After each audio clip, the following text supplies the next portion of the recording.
अस्सलाम वालेकुम।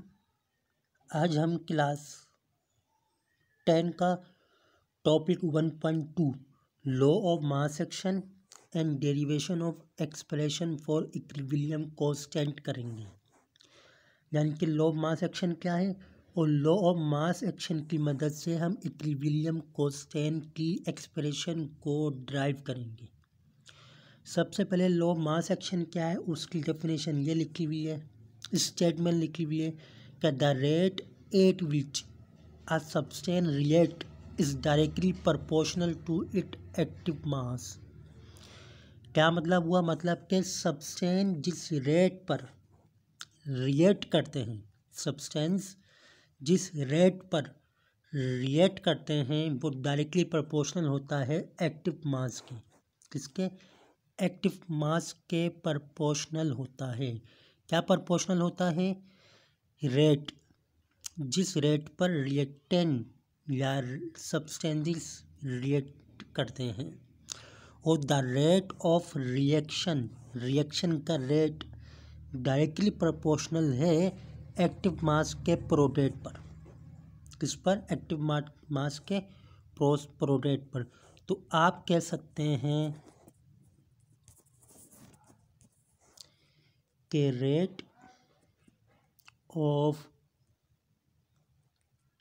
Reaction directly proportional है product of active mass, product of active mass. यानी कि एक्टिव मास को आप एक्टिव मास को बढ़ाते जाएंगे, इसका प्रोडक्ट बढ़ाते जाएंगे तो रेट ऑफ रिएक्शन बढ़ता जाएगा, है ना। तो एक्टिव मास बढ़ाने से रेट ऑफ रिएक्शन बढ़ जाता है। एक्टिव मास बढ़ाने से रेट ऑफ रिएक्शन बढ़ जाता है। तो हम कहेंगे कि एक्टिव मास के प्रोडक्ट यहाँ पर मल्टीप्लिकेशन के लिए यूज़ हुआ है। तो हम एक्टिव मास के प्रोडक्ट को अगर बढ़ाएंगे, इंक्रीज़ करेंगे तो रेट ऑफ रिएक्शन भी इंक्रीज़ होगा। अगर हम एक्टिव मास के प्रोडक्ट को डिक्रीज़ करेंगे तो रेट ऑफ रिएक्शन भी डिक्रीज़ होना शुरू हो जाएगा। तो मतलब ये हुआ कि लॉ ऑफ मास एक्शन कहता है कि rate of reaction directly proportional है। किसके डायरेक्टली प्रोपोर्शनल है? प्रोडक्ट ऑफ एक्टिव मासेस के। ये प्रोडक्ट ऑफ एक्टिव मास किसका है? ये product of active mass reactant का भी है, प्रोडक्ट का भी है। रिएक्टेंट का कब होगा? जब हम फॉरवर्ड रिएक्शन देखेंगे। प्रोडक्ट का कब होगा? जब हम रिवर्स रिएक्शन के देखेंगे। तो rate of reaction product of active mass of reactant पे भी डिपेंड करता है, product of active mass of product पे भी डिपेंड करता है। डिपेंड इस पे करता है कि आप रिएक्शन कौन सा देख रहे हैं। अगर आप फॉरवर्ड रिएक्शन देख रहे हैं तो रेट ऑफ रिएक्शन डिपेंड करेगा रिएक्टेंट के प्रोडक्ट के एक्टिव मास में, और अगर आप प्रोडक्ट देख रहे हैं तो रेट ऑफ रिएक्शन डिपेंड करेगा प्रोडक्ट के प्रोडक्ट एक्टिव मास पर। तो rate of reaction directly proportional है प्रोडक्ट ऑफ एक्टिव मासेस के, प्रोडक्ट ऑफ एक्टिव मासेस के। ये इसकी डेरिवेशन। फिर कह रहा है कि लॉ ऑफ मास एक्शन हमें रेशियो बताता है। किसका रेशियो बताता है? रिएक्टेंट और प्रोडक्ट की कंसंट्रेशन का, के लिए कांस्टेंट होती है। कहाँ पर? केमिकल इक्विलिब्रियम पर। मतलब ये हुआ कि हम अभी जब इक्वेशन को, एक्सप्रेशन को ड्राइव करेंगे तो आपके पास प्रोडक्ट और रिएक्टेंट की कंसंट्रेशन आएगी, उसका जो रेशियो होगा वो बराबर होगा कैसी के। तो कैसी एक कांस्टेंट है। कौन बता रहा है हमें? ये भी हमें लॉ ऑफ मास एक्शन बता रहा है। इसे हम केमिकल इक्विलिब्रियम यानी कि केमिकल कांस्टेंट जो होता है इसकी डेरिवेशन को करते हैं लॉ ऑफ मास एक्शन की मदद से। तो लॉ ऑफ मास एक्शन क्या कहता है? लॉ ऑफ मास एक्शन कहता है कि rate of reaction directly proportional है। किसका डायरेक्टली प्रोपोर्शनल है? प्रोडक्ट ऑफ एक्टिव मास के। किसका product of active mass? Reacting substance का। अब वो रिएक्टिंग सब्सटेंस रिएक्टेंट के भी हो सकते हैं, अब वो रिएक्टिंग सब्सटेंस प्रोडक्ट के भी हो सकते हैं। और हमें ये बताया कि लॉ ऑफ मास एक्शन जो है हमें वो क्या बताता है? लॉ ऑफ मास एक्शन हमें रेशियो बताता है रिएक्टेंट की और प्रोडक्ट के कंसंट्रेशन की। अब हम डेरिवेशन की तरफ जाते हैं तो हम यहाँ लिख देंगे डेरिवेशन की हेडिंग लगा देंगे। इसके डेरिवेशन करेंगे हम। सबसे पहले आपने ऊपर लिख देनी है स्टेटमेंट, और स्टेटमेंट में यहाँ से यहाँ तक लिख देना है आपने। फिर आपने लगानी है डेरिवेशन, और डेरिवेशन में आपने लिखना है let us apply law of mass action of a hypothetical reversible reaction. हमने एक रिवर्सिबल रिएक्शन ले लिया जो कि हाइपोथेटिकल रिवर्सिबल रिएक्शन है। इसका ताल्लुक किसी भी रियल केमिकल रिएक्शन से नहीं है, लेकिन ये तमाम रियल रिवर्सिबल रिएक्शन को रिप्रेजेंट कर रही है। अब देखें यहाँ पर, आपको यहाँ पर नज़र आ रहा होगा कि यहाँ पर ए है कैपिटल, फिर कैपिटल यहाँ पर बी है, यहाँ पर ए कैपिटल है, फिर कैपिटल बी है, फिर रिवर्सिबल का साइन है, फिर कैपिटल सी है, फिर कैपिटल डी है। ये जो कैपिटल लेटर है, ये जो कैपिटल लेटर है ए बी सी डी, ये रिप्रेजेंट कर रहे हैं, ए बी रिप्रेजेंट कर रहा है रिएक्टेंस को, किसको कर रहा है, रिएक्टेंस को, और सी और डी रिप्रेजेंट कर रहा है प्रोडक्ट को, ये याद रखिएगा आप। और इनके आगे स्मॉल ए बी लिखा हुआ है, ये जो स्मॉल ए बी है ये रिप्रेजेंट कर रहे हैं नंबर ऑफ मोल्स को, किसको, नंबर ऑफ मोल्स को। आगे देखें,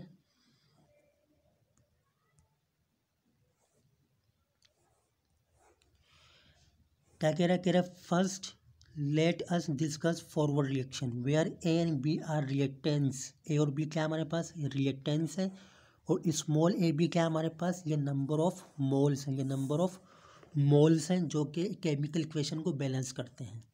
तो सबसे पहले हमने फॉरवर्ड रिएक्शन को देखा। फॉरवर्ड रिएक्शन क्या है कि ए और B forward reaction, C plus D, ये स्मॉल ए, ये स्मॉल बी फॉरवर्ड रिएक्शन है। तो हम करेंगे रिएक्टेंट पे नज़र रखेंगे, फॉरवर्ड रिएक्शन में हम रिएक्टेंट पे नज़र रखेंगे।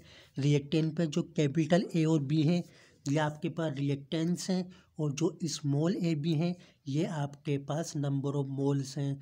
तो हमने कहा rate of forward reaction law of mass action के मुताबिक क्या होगा, हम कहेंगे लॉ ऑफ मास एक्शन के मुताबिक, लॉ ऑफ मास एक्शन के मुताबिक रेट ऑफ फॉरवर्ड रिएक्शन बराबर होगा आर एफ। आर एफ, ये आर शो कर रहा है रेट को, एफ शो कर रहा है फॉरवर्ड रिएक्शन को।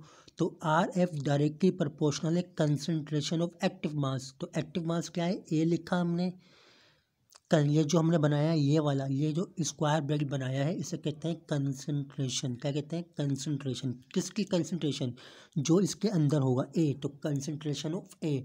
अगर बी है तो कंसंट्रेशन ऑफ बी। तो ये जो हम लोग बनाते हैं, तो हमने ये जो बनाया है स्क्वायर ब्रैकेट, इसका मतलब क्या है, इस स्क्वायर ब्रैकेट का मतलब होता है कंसंट्रेशन।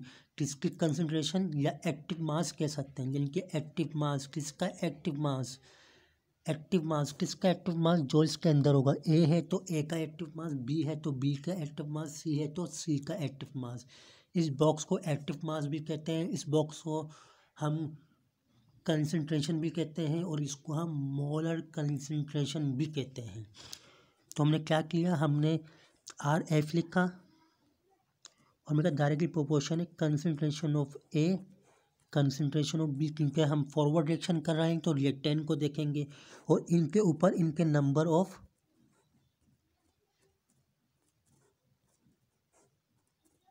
ऑफ मोल्स आ जाएंगे। देखें यहाँ पर हमने पहला वाला जो हमने लिखा R F rate of forward reaction, क्या देते हैं रेट ऑफ फॉरवर्ड रिएक्शन में, रिएक्टेंट देते हैं। तो रिएक्टेंट पे क्या है हमारे पास, रिएक्टेंट पे हमारे पास ए है तो ए की कंसंट्रेशन, बी है तो बी की कंसंट्रेशन, और इनके नंबर ऑफ मोल्स हैं तो नंबर ऑफ मोल्स पावर में आ जाएंगे, एक्सपोनेंट में आ जाएंगे। फिर आपको पता है कि जब भी हम ये वाला साइन, ये जो प्रोपोर्शनल का साइन है, इसको चेंज करते हैं तो ये चेंज होता है इक्वल में। किस में चेंज होता है, इक्वल में। और इसके साथ एक कांस्टेंट भी आता है, क्या आता है, कांस्टेंट भी आता है। तो हमारे पास के एफ आ जाएगा, क्या आ जाएगा हमारे पास, के एफ आ जाएगा। तो हमने क्या किया, हमने ये वाली इक्वेशन को आर एफ रहा, इस साइन को, ये जो हमारे पास बना हुआ है ये वाला साइन, इसको हमने चेंज किया इक्वल में। जैसे ही हम इसको इक्वल में चेंज करते हैं तो इसके साथ एक कांस्टेंट भी आ जाता है, वो कांस्टेंट के एफ है। और फिर ए और बी हमने ऐसी कॉपी कर दिए। अब यहाँ क्या हुआ, यहाँ हमने जो साइन था प्रोपोर्शनलिटी का जो साइन था इसको हमने चेंज किया इक्वल के अंदर। किसके अंदर? इक्वल के अंदर चेंज किया। और जब भी हम इसको इक्वल में चेंज करते हैं तो इसके साथ एक कांस्टेंट आता है, तो वो आया के एफ। तो के एफ क्या है? के एफ रेट कांस्टेंट है फॉरवर्ड रिएक्शन का, रेट कांस्टेंट है फॉरवर्ड रिएक्शन का। और आर एफ क्या है? आर एफ है रेट ऑफ फॉरवर्ड रिएक्शन। दोनों में डिफरेंस याद रखेंगे। जैसे ही के एफ आया हमने इसको तारुफ करवाया। के एफ क्या है? के F rate of forward reaction है, के F rate of forward reaction है, हमने तारुफ करवा दिया। अब जैसा हमने फॉरवर्ड के लिए किया है ऐसा ही हम रिवर्स के लिए भी करेंगे। अच्छा, फॉरवर्ड में हमने रिएक्टेंट देखा था, रिवर्स में हम प्रोडक्ट को देखेंगे, रिवर्स में हम प्रोडक्ट को देखेंगे। Likewise rate of reverse reaction is directly proportional to product of molar concentration of C and D, whereas C and D are number of moles needed to balance a chemical equation. जाहिर बात है, हमने जब forward reaction को देखा था तो हमने ए और बी को देखा था। फॉरवर्ड रिएक्शन को देखा था तो हमने ए बी को देखा था। अब हम देख रहे हैं रिवर्स रिएक्शन को, तो हम सी और डी को देखेंगे। वही काम करेंगे जो हमने रेट ऑफ फॉरवर्ड के साथ किया है, लेकिन यहाँ पर हम सी और डी को लेके चलेंगे। वहाँ पर हमने के एफ लिखा था, वहाँ हमने आर एफ लिखा था, यहाँ हम लिखेंगे R small R rate of forward reaction. वहाँ हमने कंसंट्रेशन का ब्रैकेट बनाकर ए और बी लिखा था, यहाँ सी और डी लिखेंगे। सी और डी और ब्रैकेट के ऊपर भी हम सी और डी लिखेंगे, इसके ऊपर भी हम सी और डी को लिख देंगे। देखेंगे इक्वेशन बन गई। Rate of reverse reaction directly proportional है molar concentration of C molar concentration of D. वहाँ भी हमने इसको चेंज किया था इक्वल में तो कांस्टेंट आया था, यहाँ भी हम इसको चेंज करेंगे इक्वल में तो कांस्टेंट आएगा। वहाँ पर के एफ आया था, यहाँ पर के और आर आएगा, के आर आएगा, जो कि रेट ऑफ रिवर्स रिएक्शन होगा। आप रेट ऑफ फॉरवर्ड रिएक्शन को तवज्जो से देखेंगे तो आपको रेट ऑफ रिवर्स रिएक्शन भी समझ में आ जाएगा। रेट ऑफ फॉरवर्ड रिएक्शन में हमने फॉरवर्ड रिएक्शन में रिएक्टेंट की प्रोडक्ट को देखा था, अब हम रिवर्स रिएक्शन में प्रोडक्ट को देखेंगे। जो हमने फॉरवर्ड रिएक्शन में रिएक्टेंट के साथ किया था वही हम फॉरवर्ड रिएक्शन में प्रोडक्ट के साथ करेंगे। आगे चलते हैं। अच्छा, where K R is the rate constant for reverse reaction, जहाँ पर के आर क्या है? Rate constant of reverse reaction है, वहाँ के एफ, यहाँ के आर। अब हम क्या लिखेंगे? अब हमने निकाल लिया रिएक्टेंट का भी फॉरवर्ड रिएक्शन निकाल लिया, रिवर्स रिएक्शन की एक्सप्रेशन निकाली। अब हम लिखेंगे at equilibrium, at chemical equilibrium. क्या होता है केमिकल इक्विलिब्रियम में? केमिकल इक्विलिब्रियम के अंदर रेट ऑफ फॉरवर्ड रिएक्शन बराबर हो जाता है रेट ऑफ रिवर्स रिएक्शन के। जैसे ही कोई कह दे केमिकल इक्विलिब्रियम, आपने कहना है रेट ऑफ फॉरवर्ड रिएक्शन बराबर है रेट ऑफ रिवर्स रिएक्शन, बस। केमिकल इक्विलिब्रियम का मतलब क्या है? केमिकल इक्विलिब्रियम का मतलब है रेट ऑफ फॉरवर्ड रिएक्शन बराबर है रेट ऑफ रिवर्स रिएक्शन। तो आपने कहा rate of forward reaction R F बराबर है rate of reverse reaction R R के, वो आपने लिख दिया। और वो आपने कहाँ लिखा? वो आपने ये लिख दिया, आपने लिखा रेट ऑफ फॉरवर्ड रिएक्शन बराबर है रेट ऑफ रिवर्स रिएक्शन के। अब आर एफ किसके बराबर था? आर एफ बराबर है, आर एफ किसके बराबर था? आर एफ बराबर है किसके? आर एफ बराबर था K F concentration of A concentration of B, इसके बराबर था, है ना। तो हमने आर एफ की जगह ये लिख दिया क्योंकि ये बराबर था इसके, और आर एफ की जगह पे हमने ये लिख दिया। यानी कि हमारे पास अगर देखें तो ये साइड गिवन है,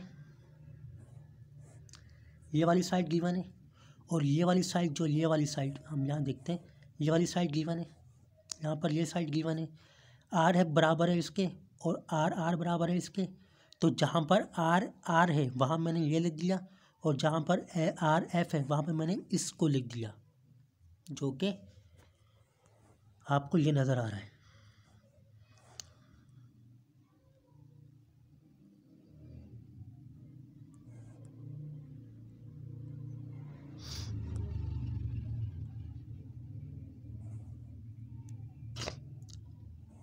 ये नज़र आया आपको, ये और ये आर एफ कहाँ से आया, आर एफ की जगह पे के एफ वाली इक्वेशन आ गई, एक्सप्रेशन आ गई, और आर आर की जगह पे के आर वाली एक्सप्रेशन आ गई जो हमने यहाँ से निकाली थी, ये लिख दिया हमने। क्यों, हमने पहले रेट ऑफ फॉरवर्ड रिएक्शन की एक्सप्रेशन निकाली रिएक्टेंट को देखकर, फिर रेट ऑफ रिवर्स रिएक्शन की एक्सप्रेशन निकाली प्रोडक्ट को देखकर, फिर हमने कहा इक्विलिब्रियम पे दोनों बराबर होते हैं, हमने इक्विलिब्रियम पे दोनों को बराबर कर दिया। अब हम क्या करेंगे, अब हम टेकिन कांस्टेंट लेंगे लेफ्ट हैंड साइड पर और वेरिएबल्स लेंगे राइट हैंड साइड पर। कांस्टेंट कौन थे भाई, के एफ और के आर कांस्टेंट था, के एफ और के आर कांस्टेंट था, तो इसको हम लेफ्ट साइड पर ले लेंगे। कहाँ ले लेंगे हम इसको, लेफ्ट साइड पर ले लेंगे। तो हमने देखा यहाँ पर ये था इक्वेशन, हमारे ये इक्वेशन थी, हमने लिखा के एफ डिवाइड बाय के आर, कहाँ ले लिया हमने, लेफ्ट साइड पर ले लिया। कहाँ ले लिया, लेफ्ट साइड पर ले लिया। और फिर हमने लिखा सी डी और डी,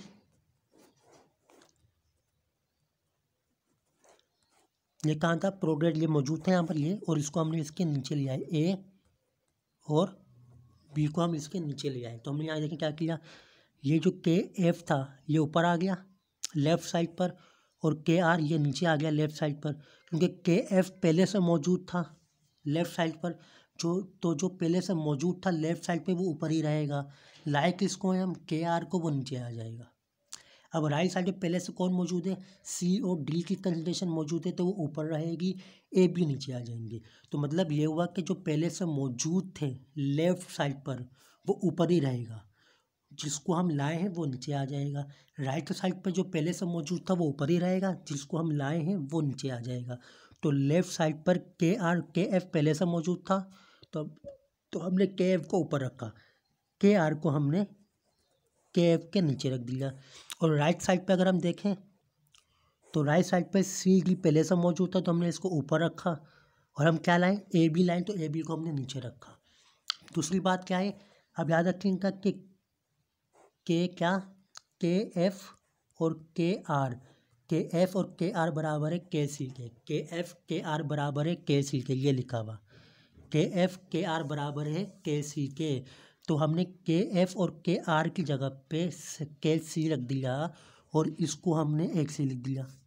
क्यों, क्योंकि के एफ और के आर बराबर है के सी के, तो हमने के एफ और के आर की जगह पे के सी लिख दिया।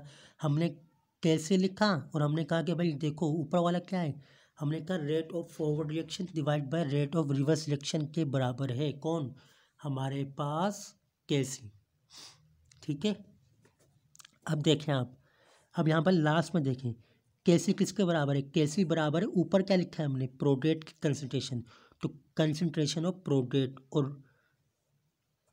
कंसंट्रेशन ऑफ रिएक्टेंट अपॉन के नीचे आ गया, अपॉन के नीचे आ गया। तो हमने कहा के सी बराबर है concentration of product divide by concentration of reactant, जो कि हमने पढ़ा था कि लॉ ऑफ मास एक्शन हमें रेट ऑफ हमें रेशो भी बताता है रिएक्टेंट और प्रोडक्ट की कंसंट्रेशन की। तो बता दिया इसने कि प्रोडक्ट की कंसंट्रेशन अपॉन पे ऊपर आएगी, रिएक्टेंट की कंसंट्रेशन अपॉन के नीचे आएगी। तो कंसंट्रेशन ऑफ प्रोडक्ट और कंसंट्रेशन ऑफ रिएक्टेंट की रेशियो क्या कहलाती है, केसी कहलाती है। और केसी में क्या छुपा हुआ है, केसी में छुपा हुआ है आर के एफ डिवाइड बाय के आर। और केसी है क्या, केसी है हमारे पास केमिकल इक्विलिब्रियम, क्या है, केमिकल इक्विलिब्रियम है केसी हमारे पास, केसी हमारे पास केमिकल इक्विलिब्रियम है, सही है ना। तो KC is known as chemical equilibrium, क्या कहते हैं हम इसको, केमिकल इक्विलिब्रियम कहते हैं। तो हमने डेरिवेशन की बहुत आसान तरीके से ली, कैसे किया हमने, सबसे पहले लॉ ऑफ मास एक्शन को पढ़ा, फिर हमने एक हाइपोथेटिकल इक्वेशन ली, फिर हमने फॉरवर्ड रिएक्शन के एक्सप्रेशन को लिखा तो रिएक्टेंट को देख के लिखा प्रोडक्ट, फिर हमने रिवर्स एक्सप्रेशन को लिखा तो हमने प्रोडक्ट को देख के लिखा। फिर हमने कहा कि भाई दोनों रेट ऑफ रिएक्शन की हमने नारा लगाया, और हमने कहा रेट ऑफ केमिकल इक्विलिब्रियम पे rate of forward reaction rate of reverse reaction बराबर हो जाते हैं। के आर एफ की जगह पे हमने उसकी एक्सप्रेशन लिख दी, और आर आर की जगह पे हमने उसकी एक्सप्रेशन लिख दी, ठीक है। और फिर हमने इनको क्या किया, कांस्टेंट को लेफ्ट पर और वेरिएबल को राइट पे कर दिया। तो जो पहले से रेफ में मौजूद था उसको ऊपर लिखा, जिसको हम लेकर आए थे उसको नीचे लिखा। ऐसे ही हमने प्रोडक्ट राइट साइड पे किया, जो पहले से मौजूद था उसको ऊपर रखा, जिसको लेके आए थे उसको नीचे रखा हम लोगों ने। और फिर हमने कहा कि के एफ और के आर किसके बराबर है, हमने कहा के सी के बराबर। और के सी क्या है, के सी केमिकल इक्विलिब्रियम कांस्टेंट है। और केमिकल इक्विलिब्रियम कांस्टेंट किसके बराबर है, प्रोडक्ट की कंसंट्रेशन ऊपर आ जाएगी, रिएक्टेंट की कंसंट्रेशन नीचे आ जाएगी। अब क्या कह रहा है, कह रहा है के सी क्या है, कह रहा है has proof law of mass action describe relationship between active mass of reactant और product with chemical reaction. All